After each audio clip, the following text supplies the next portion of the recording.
Olá, seja bem-vindo ao canal falando sobre ética e pensamento conservador. E eu sou o comandante Ricardo, além disso, advogado e mestre em Direito.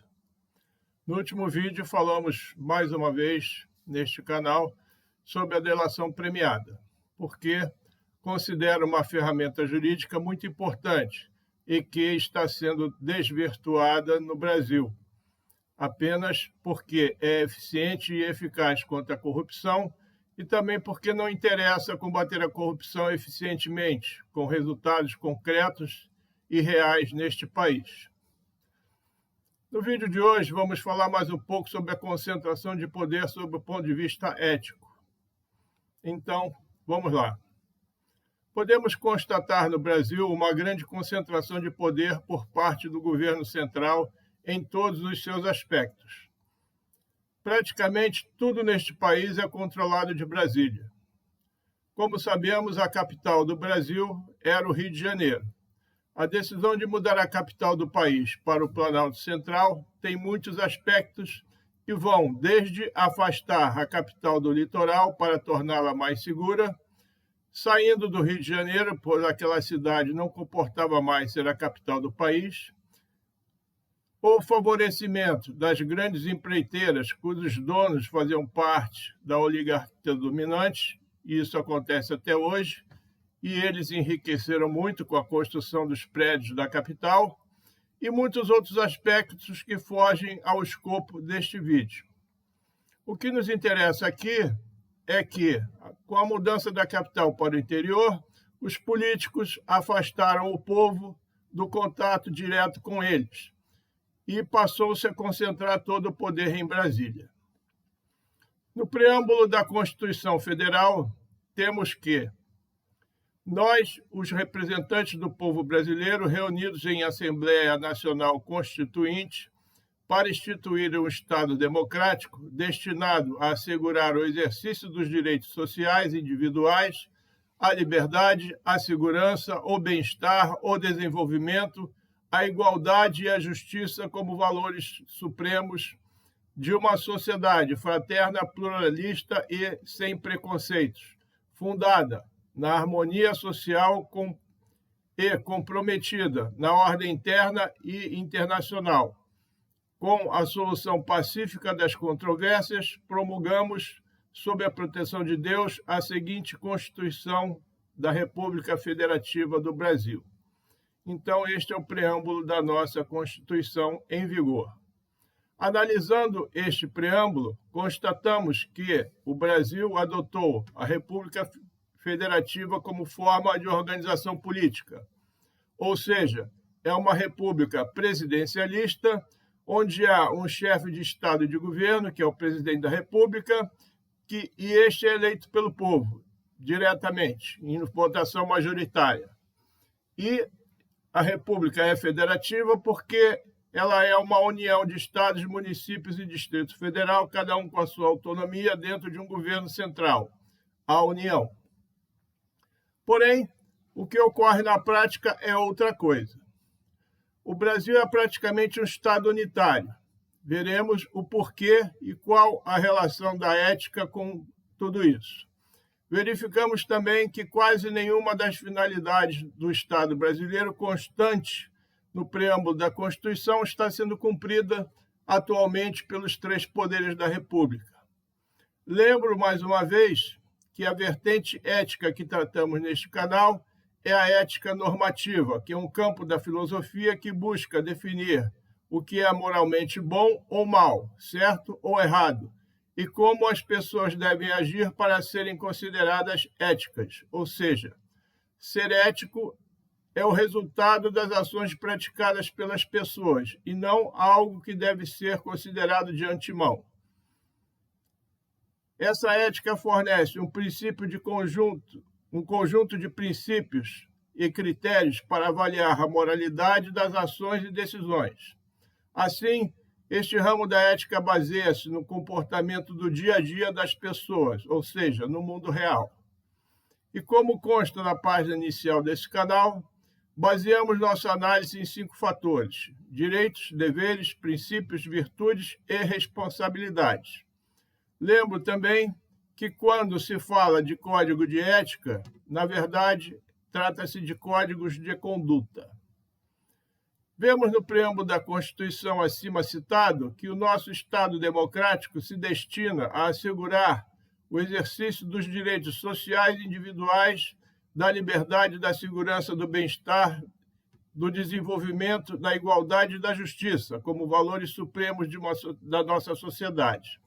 Ocorre que, atualmente, nada disso é respeitado literalmente, até pela instituição, cuja principal competência é guardar a Constituição e promover o seu cumprimento.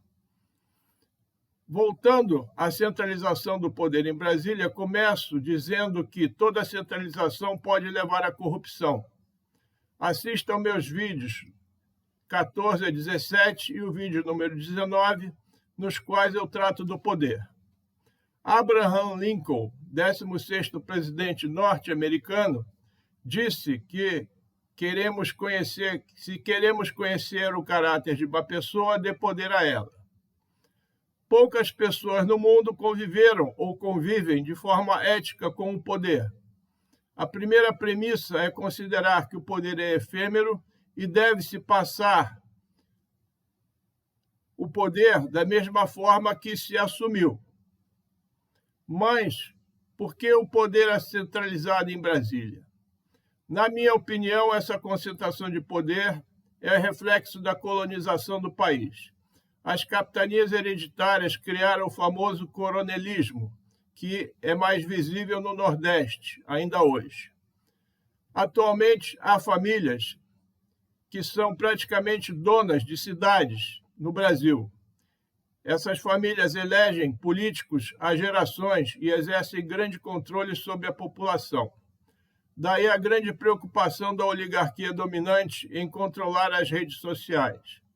Atualmente, o tema soberania está muito em pauta, está se falando muito em soberania. Mas o que vem a ser a soberania? Em poucas palavras, soberania externa é um conjunto de 3 fatores: diplomacia, economia e poder militar. Vemos que o Brasil atualmente não exerce nenhum desses 3 fatores internacionalmente.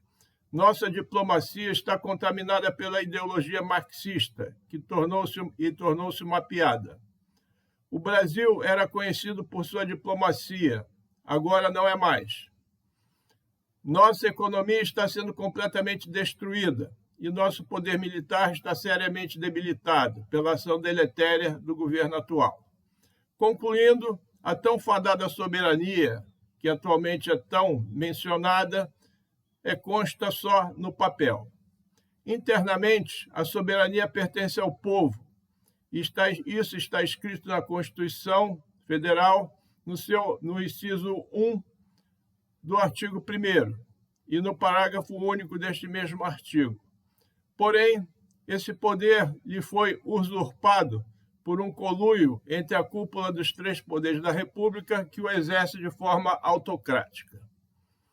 Conviver com o poder de forma ética é, antes de tudo, cumprir as leis. Só após isso passamos a considerar a esfera moral do exercício do poder.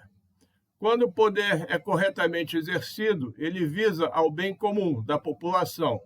Ocorre que a natureza humana é falha, e por essa razão que o poder exercido pelo Estado deve estar ao máximo disperso, para que a população não seja vítima do poder que delegou nas eleições aos seus representantes eleitos e outros nomeados por eles. Também o povo deve ter sempre à sua disposição mecanismos para se livrar de forma rápida daqueles que, ao assumir algum tipo de poder, se demonstraram incompetentes ou possuem falhas de caráter nesse exercício de poder. De acordo com Bertrand de Juvenel, se há no complexo do poder o impulso egoísta combinado com ações sociais, significa que, quanto maior for o egoísmo pelo poder, maiores serão as ações sociais, porque estas servirão para manter a população dependente do Estado de forma permanente, haja vista o Bolsa Família. Assim, esse princípio egoísta fornece ao poder o vigor íntimo, sem o qual não saberia cumprir o seu domínio sobre a população. Com essa mecânica, o poder mal exercido vai ocupando espaços na sociedade, saciado pelo seu apetite e inflando-se. Esse caminho é o caminho que leva às ditaduras. O povo que não reage ao ter seu poder usurpado e permanece leniente, permitirá que o poder assuma tais proporções que, quando resolver retomá-lo para si, que é o seu direito, será tarde demais. Para que o poder disfarce sua dominação na população, ele utiliza a transparência altruística para ocultar seu objetivo principal, que é a dominação total. A alternância de poder é um requisito essencial para a manutenção da democracia. A frase "o preço da democracia é a eterna vigilância" expressa a ideia de que a manutenção de um sistema democrático exige um esforço constante e atento por parte dos cidadãos. Não basta simplesmente instituir uma democracia, é preciso sempre estar atento para proteger as liberdades e as instituições democráticas de ameaças internas e externas. Assim, a democracia não é um estado permanente, mas sim um processo contínuo de construção e de defesa. A vigilância constante é o preço que se paga para garantir que a democracia permaneça viva e seja forte. Quanto mais rapidamente os ocupantes do poder passam pelos seus cargos, menor será a possibilidade de que seu egoísmo cause estragos para a sociedade. Entretanto, o período no cargo eletivo não deve ser tão curto que não permita que seu ocupante colha os frutos do trabalho bem feito. Para isso, é preciso haver um plano diretor que seja seguido por todos aqueles que ocupem os cargos eletivos de mando, para evitar a solução de continuidade na execução das ações em benefício da população. Lembrando que o povo deverá sempre ter mecanismos céleres para retirar do poder aqueles com falha de caráter, que se mostrem indignos de exercer o poder em nome do povo. O povo precisa estar sempre atento, porque, como afirmou Bertrand de Juvenel, a história está repleta de lutas pelo poder. Essa é uma característica humana. Essa também é uma das razões pelas quais Montesquieu idealizou a partição do poder e o mecanismo que permite que um poder fiscalize o outro, para que haja um equilíbrio entre eles. Estamos vendo na prática as consequências que ocorrem quando um poder da República invade as competências de outro e este nada faz. Juvenel também lembra que em toda parte existe a possibilidade de o homem se apoderar do homem para curvá-lo à sua vontade e fazê-lo servir aos seus propósitos, ou seja, suprimir as liberdades do outro. Para coibir isso é que o povo deve eleger representantes éticos para exercer os cargos que vão cuidar do poder por procuração por meio do voto. Já dizia Ulisses Guimarães: quem trai a Constituição Federal é um traidor da pátria. Em outras palavras, aqueles que juram defender e cumprir a Constituição e não o fazem, devem ser considerados traidores da pátria. Esse deveria ser, depois dos crimes contra a vida, aquele de pena mais pesada, porque significa a traição do povo que lhe confiou o poder para gerenciar sua vida. Ainda, para Juvenel, a liberdade é o princípio e o fim da sociedade. Não há outra soberania aceitável, necessária e suficiente senão a lei. Somente a lei protege o homem do homem por meio de sua autoridade, retendo o poder dentro dos seus limites. A lei tem a finalidade de proteger a liberdade pública e individual contra a opressão daqueles que governam. Mas, para isso ocorrer, é primordial que todos, sem exceção, cumpram as leis. o que não ocorre atualmente. No Brasil, editam-se muitas leis, mas se cumprem muito poucas. Isso tem que mudar, senão o nosso futuro continuará comprometido. No Brasil, estabeleceu-se a cultura de votar em pessoas e não em ideias. Ao se votar em pessoas, está-se apenas entregando a soberania a alguém. Ao passo que, quando se vota em ideias, está-se exercendo a soberania, porque, mesmo que não se conheça bem em quem se votou, está se imprimindo uma direção ao governo, aquela direção que o povo considera melhor para si. Quando se vota em pessoas, nem sempre elas seguirão a direção que o povo deseja. Segundo o pensamento de John Locke, devemos ter governo de leis e não governos de homens. Esse princípio busca garantir que o poder político será exercido dentro dos limites legais, evitando os abusos e as arbitrariedades.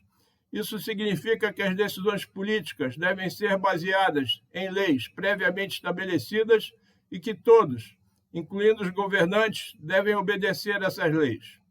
Também Locke defendia que um governo legítimo deve ser baseado em leis claras e conhecidas por todos, aplicadas por juízes imparciais e não na vontade arbitrária de governantes ou juízes. Segundo Jouvenel, as sociedades devem submeter-se às leis morais e às leis civis, porque as primeiras definem o que é bom e as últimas definem o que é útil para a sociedade. Ao limitar-se o poder à obediência das leis, vai-se gerar um ambiente de previsibilidade, no qual haverá um caminho de prosperidade. Nele, haverá liberdade e nenhuma vontade humana, súbita e arbitrária, poderá interferir nesse caminho para forçar sua vontade. O poder arbitrário, sustentado pelas paixões dos indivíduos que o detêm, sem regras, sem freios, sem limites, constitui um despotismo perigoso e instável, como todos os despotismos. Este será capaz de todas as dominações sustentadas pelas ambições do detentor do poder. Mas sabemos que a soberba, caracterizada pela pretensão de superioridade sobre os outros, precede a queda. Finalmente, a reclamação por ordem resulta no desencadeamento da força soberana do povo, que não aguenta mais o cerceamento de suas liberdades, a corrupção e a destruição da pátria amada. Bem, por hora era isso que eu queria transmitir para você que me prestigia com a sua atenção nesta manhã de domingo. Deixo aqui meu muito obrigado. Aproveito a oportunidade para agradecer àqueles que proporcionaram as 761 visualizações até agora, ao longo de 75 vídeos que produzi. Decidi dar uma pausa nos vídeos, porque vou me dedicar à pesquisa para uma nova edição do meu livro, Ética, Poder e Corrupção no Brasil, revisada e ampliada. Se gostou desse conteúdo, deixe o seu gostei e, se desejar, comente, compartilhe este vídeo e inscreva-se nesse canal. Voltarei em breve. Este é o canal Falando sobre Ética e eu sou o comandante Ricardo. Aguardo você. Até lá.